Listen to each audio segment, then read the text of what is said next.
अपनी पत्नी सुलेखा और बेटी पिंकी के साथ रहता था। माधव एक सुतार था जो लकड़ियों से सामान बनाया करता था, लेकिन इस काम से उसे सिर्फ इतनी ही कमाई हो पाती थी कि उसका 2 वक्त की रोटी का गुजारा हो सके। बेचारा माधव दिन भर की चिलचिलाती गर्मी में जंगल से लकड़ियां काट कर लाता और फिर उनसे कुर्सी टेबल आदि बनाकर बेचता, लेकिन फिर भी उसकी मेहनत का उसको सही दाम नहीं मिल पाता था। इस कुर्सी के मैं 50 रुपए दूंगा, देनी है तो बोलो। लेकिन साहब ये बहुत कम है। इससे ज्यादा 1 रुपया नहीं मिलेगा, बोलो बेचनी है कुर्सी। लाइए साहब 50 रुपए में ही रख लीजिए। भोला भाला माधव किसी से ज्यादा मोल भाव नहीं कर पाता और उसे जितना मिलता उसी में खुश रहता। उसे जो भी कमाई होती उसे वो घर आकर अपनी पत्नी के हाथ पर रख देता।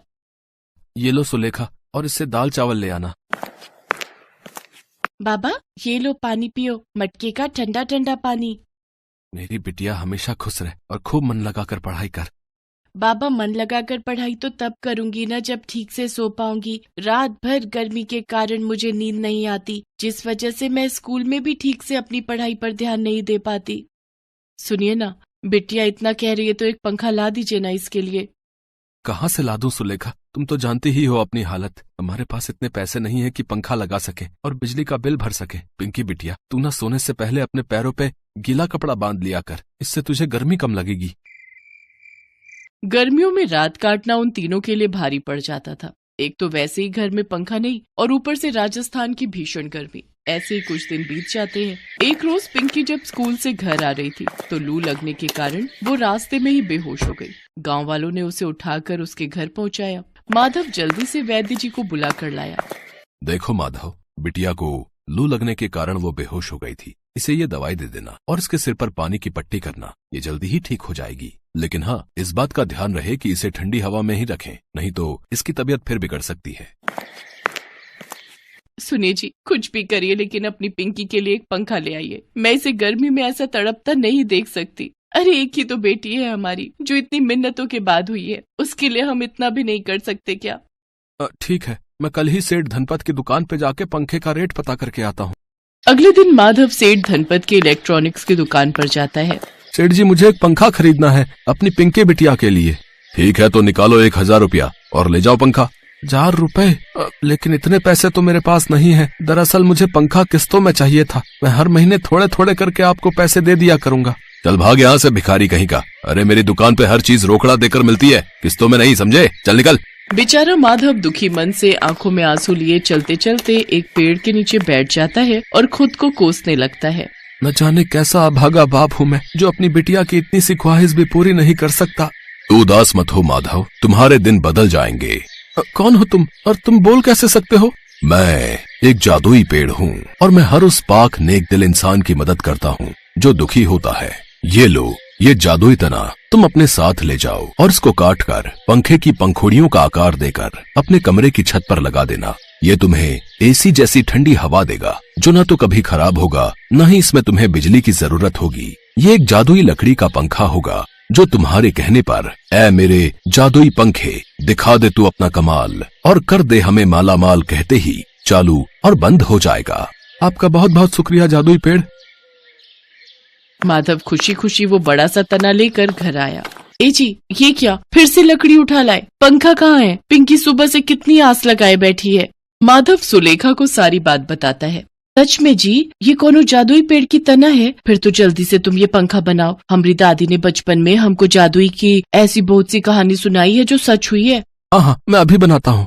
माधव उस जादुई पेड़ की टहनी से पंखे के आकार की लकड़ी की 3 पंखुड़ियां बनाता है और मोटर कार के आकार वाली लकड़ी से उन्हें जोड़ देता है। उसका लकड़ी का पंखा पूरी तरह बनकर तैयार हो जाता है, जिसे वो अपने घर की छत पर टांग देता है और माधव उससे कहता है, ऐ मेरे जादुई पंखा दिखा दे तू अपना कमाल और कर दे हमें माला माल।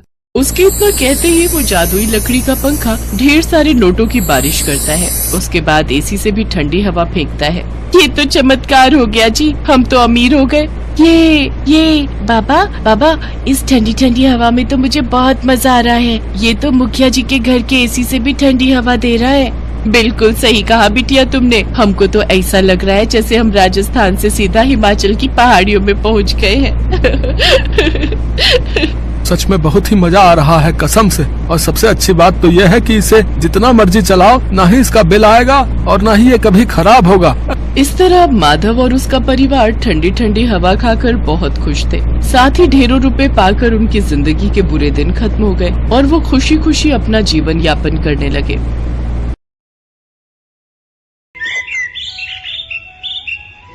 सुंदरपुर नाम के एक छोटे से गांव में सुरेश नाम का एक बांस काटने वाला अपनी पत्नी सरला के साथ रहता था। सुरेश रोजाना बांस की लकड़ी काटने के लिए जंगल में जाता था और फिर बांस बनाकर बाजार में बेचता था।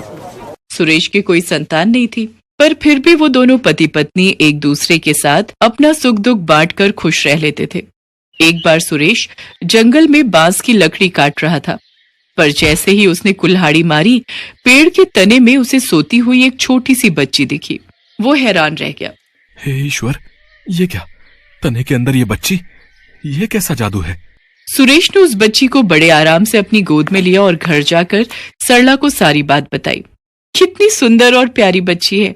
मुझे तो लगता है भगवान ने हमारी सुन ली और इस बच्ची को हमसे मिला दिया। ये चांदनी की तरह सुंदर है, इसलिए हम इसका नाम चांदनी रखेंगे। चांदनी के आने से सुरेश और सरला के जीवन में खुशियां आ गई। धीरे धीरे वो अमीर होते गए। उन्होंने चांदनी को एक शानदार जीवन दिया। समय के साथ चांदनी बड़ी होती गई। एक दिन सुरेश ने सरला से कहा, सरला, अब हमें अपनी बिटिया की शादी के बारे में सोचना चाहिए। चांदनी के लिए कोई अच्छा रिश्ता मिल जाए। एक बार इस बारे में चांदनी से पूछ लेते, वो क्या चाहती है, उसे कैसा लड़का पसंद आएगा। अगले दिन सुरेश ने चांदनी से उसकी शादी के बारे में पूछा। पिताजी, मैं आपके और माँ के बिना नहीं रह सकती। आप मुझे अपने से दूर क्यों भेज रहे हैं? अरे मेरी प्यारी बच्ची, हम भी तुम्हारे बिना नहीं रह सकते हैं, लेकिन अब तुम हमेशा तो हमारे पास नहीं रह सकती हो। कभी न कभी तो बेटियों को ससुराल जाना ही पड़ता है। पर हाँ, हम तुम्हें कभी भी अपनी मर्जी के खिलाफ शादी करने के लिए मजबूर नहीं करेंगे। लेकिन कम से कम तुम उन नौजवानों से मिल तो लो जो तुमसे शादी करना चाहते हैं। वो लड़के काफी ऊंचे घराने के हैं। चांदनी इस बात के लिए हाँ कह देती है। अगले दिन 5 युवक चांदनी को देखने के लिए आते हैं। वो सभी चांदनी की सुंदरता को देखते रह जाते हैं। अच्छा, तो आप 5 युवक मेरे से शादी करना चाहते हैं, पर मैं केवल उसी युवक से शादी करूंगी जो मेरी मांगों को पूरा करेगा। चांदनी ने पहले युवक को एक साधु से पत्थर का बना एक कटोरा लाने को कहा, जो चांदी से भी ज्यादा चमके। दूसरे युवक से उसने पूर्वी समुद्र के पास सबसे ऊंचे पहाड़ के शिखर पर उगने वाली एकमात्र पेड़ की शाखा लाने को कहा, जिसकी जड़ें चांदी की बनी होती हैं। तीसरे युवक को चांदनी ने एक ऐसी मणि लाने को कहा जो एक अजगर के सिर पर रखी हुई थी। आखिरी युवक को चांदनी ने एक चिड़िया लाने को कहा जिसके पेट में एक शंख है। चांदनी जानती थी कि यह सब कार्य असंभव है, लेकिन उसके लिए अपने माता पिता के साथ हमेशा रहने का ये तरीका सही भी नहीं था। सभी युवक इस कार्य में असफल रहे। कुछ दिन बाद उस देश के राजकुमार को जब चांदनी की खूबसूरती के बारे में पता चला, साथ ही ये भी कि चांदनी ने विवाह के लिए क्या शर्त रखी है, वो उससे मिलने पहुंचा। राजकुमार उसकी सुंदरता पर फिदा हो गया। उसने चांदनी से शादी करने की ठान ली थी। मुझे पता है राजकुमार, आप मेरी सारी शर्तें पूरी कर सकते हैं, परंतु अभी मैं शादी ही नहीं करना चाहती और आप मुझसे इसका कारण कभी ना पूछें। ठीक है, पर क्या हम दोस्त बन सकते हैं ना? उस दिन से राजकुमार और चांदनी दोस्त बन गए। चांदनी के माता पिता ने भी बाकी युवकों को मना कर दिया। वो अपनी बेटी को परेशान नहीं करना चाहते थे। तो उन्होंने देखा कि चांदनी खिड़की के पास बैठी थी और उसकी आंखों में आंसू थे। चांदनी बिटिया, क्या हुआ? तू उदास क्यों है? क्या हुआ मेरी बच्ची? क्या कोई बुरा सपना देखा? पिताजी, मुझे हर रात ये सपना आता है कि आसमान से कुछ लोग यहाँ आए हैं और मैं उनके साथ जा रही हूँ। और कल रात मैंने एक आवाज भी सुनी कि वो दिन आने वाला है जब मैं यहाँ से चली जाऊंगी। अगले 15 दिन बाद वो लोग मुझे लेने के लिए आएंगे। मुझे आपको छोड़ना पड़ेगा। चांदनी के माता पिता को ये बात सुनकर चिंता होने लगी।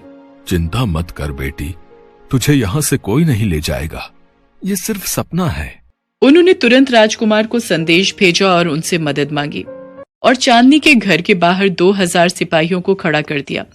उसकी रक्षा करने के लिए हर कोई तैयार था। वो रात आ ही गई जब आसमान से एक सुंदर गाड़ी धरती पर उतरी जिसके आसपास परियां थी। उस गाड़ी में एक अद्भुत संगीत बज रहा था। चांदनी उस संगीत को सुनकर गाड़ी की ओर भागने लगी। चांदनी के कपड़े बदल गए। वो सफेद रंग की पोशाक में आ गई। उसके पंख चांदी के हो गए। चांदनी परी, चलिए, अब आपका जाने का समय आ गया है। हाँ नीरी परी, मैं जानती हूँ तुम सबने मुझे ढूंढ लिया। जाने से पहले मैं अपने माता पिता से और राजकुमार से एक बार बात करना चाहती हूँ। माँ पिताजी, अब मुझे अपना कर्तव्य निभाना होगा। मुझे अपने लोगों के पास वापस जाना होगा। चांदनी बेटा, मैं कुछ समझा नहीं, ये सब क्या है? पिताजी, मैं धरती पर भ्रमण करने के लिए आई थी और अपनी सखियों से बिछड़ गई थी, और चलते चलते मैं इतना थक गई कि मैं आराम करने के लिए एक छोटी बच्ची के रूप में बांस के पेड़ के तने में सो गई। इसके पश्चात आप मुझे अपने साथ ले आए। जब तक मेरे लोग मुझे ढूंढ नहीं लेते तब तक मेरा जाना संभव नहीं था, और फिर यहाँ पृथ्वी पर रहकर मुझे आपका और माँ का इतना प्यार मिला कि मैं अपने लोग को ही भूल गई। चांदनी बेटिया, क्या तुम अब हमें छोड़कर चली जाओगी? माँ, आप चिंता मत करो, अभी तो मुझे जाना होगा, पर आप मुझे जब भी याद करोगे मैं आपसे मिलने जरूर आऊंगी। और हाँ राजकुमार, आपसे अच्छा दोस्त मुझे कोई मिल ही नहीं सकता, इसलिए मैं और आप हमेशा दोस्त रहेंगे। सबसे मिलकर अलविदा कहकर चांदनी अपने